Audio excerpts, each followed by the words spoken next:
KDFN has created a series of lunch and learns. Citizens are invited to learn more about the work we're doing to help our citizens get back on the land. We're posting a few presentations online to make our series more accessible. This presentation is on processing historical submissions, existing residential or traditional use land submissions made by KDFN beneficiaries and citizens during land claims. The first step in moving forward with your historical submission is by having a meeting with the HLR Lands Admin team. What we'll talk about during the first meeting can include KDFN's historical submission policy, which lays out the process and procedure for working through all the historical submissions, the site and area that you or your family specifically chose, the potential impact if there is more than one historical submission where you previously selected and what that means going forward, the type of tenure you're interested in pursuing, either for residential or traditional purposes, the eligibility requirements, the difference between tenure options of allocations and leases, and what you can expect the application process to look like, including timelines. The Historical Submissions Policy. This is the policy that guides how HLR can process land applications that are made through historical submissions. The original policy required us to prioritize those submissions made for residential purposes to get folks into housing options as quickly as possible. In late 2023, the policy was updated to give us the ability to now process those submissions made for traditional purposes as well. So what exactly are historical submissions? Between approximately 1986 to 2005, KDFN citizens and beneficiaries added their names to certain settlement land parcels by making either expressions of interest or through land set aside by the government and band council resolutions through the various KDFN councils of the time. In 2020, KDFN passed the Lands Act, which grouped all the previous land selections together as what we refer to now as historical submissions. Since the creation of the KDFN Lands Act, we now have the ability to process applications for land for residential, traditional, or other purposes, and are specifically prioritizing those original selections made that have become historical submissions. KDFN recorded over 400 historical submissions during the land claim negotiating days. As mentioned as part of the first meeting with HLR, we will discuss your continued interest in the originally identified site. This can look different depending on if you're an existing occupant that simply wants to continue the occupation of the site, if the site you identified is bare land, or if you are an existing occupant but wish to move to a different site. Given the amount of time between when these interests were originally identified and our ability now to process them under the KDFN Lands Act, it is important that we confirm the interest of the individual, as a lot of the time people have forgotten where exactly their selections were made. Typically, if someone has existing infrastructure and wants to move to a different spot, they'll be required to move everything from the land first. Multiple historical submissions. When talking about multiple historical submissions, we're usually talking about a couple of different things. Firstly, there are many individuals that themselves have multiple historical submissions recorded. Under the KDFN Lands Act, citizens and beneficiaries are permitted one allocation for traditional purposes and one allocation for residential purposes. So if someone had multiple historical submissions, they'd be asked to choose one for each type. The second thing we mean when talking multiple historical submissions is when there are overlapping historical submissions within the same settlement land parcel, or sometimes even on the same site. It is possible to process multiple historical submissions on the same parcel at once if there is a good mutually agreeable plan in place between all the holders. Traditional use sites.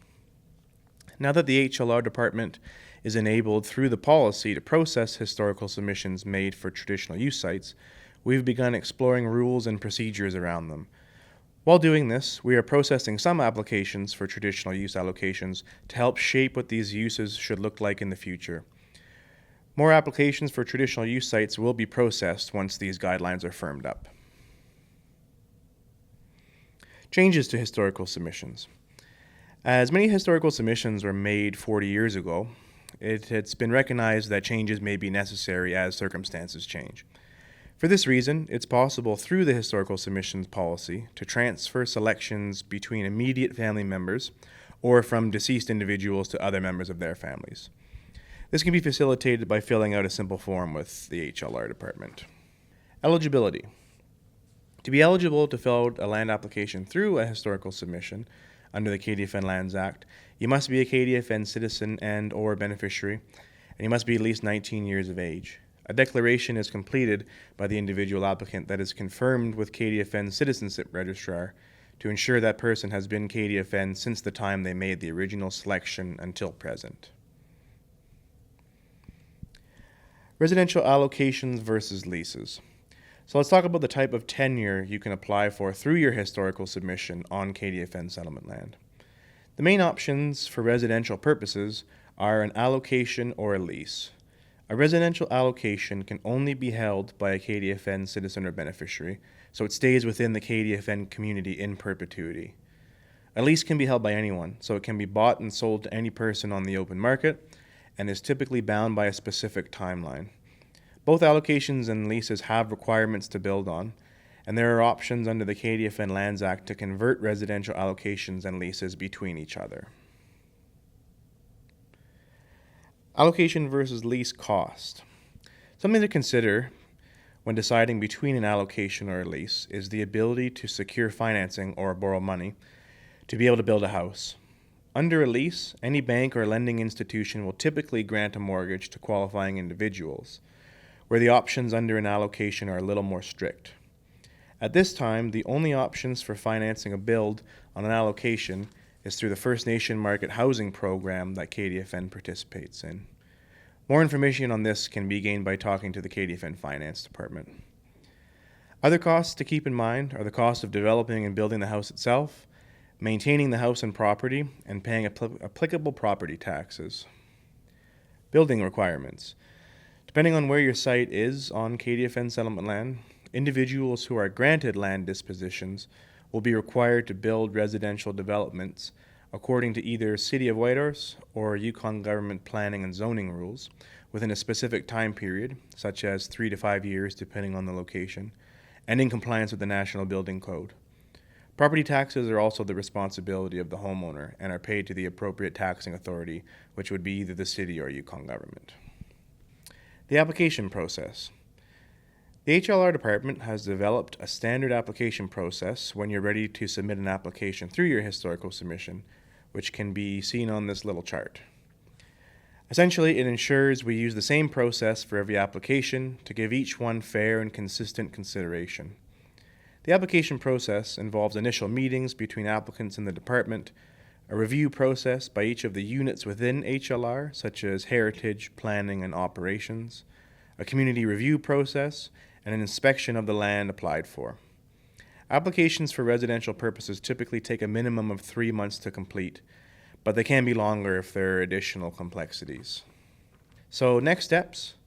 If you have a historical submission that you'd like to talk further about, think you may have one, or maybe you're not sure, or you would like to explore having a historical submission transferred to yourself from one of your family members, get in touch with the HLR department and we can set up a meeting.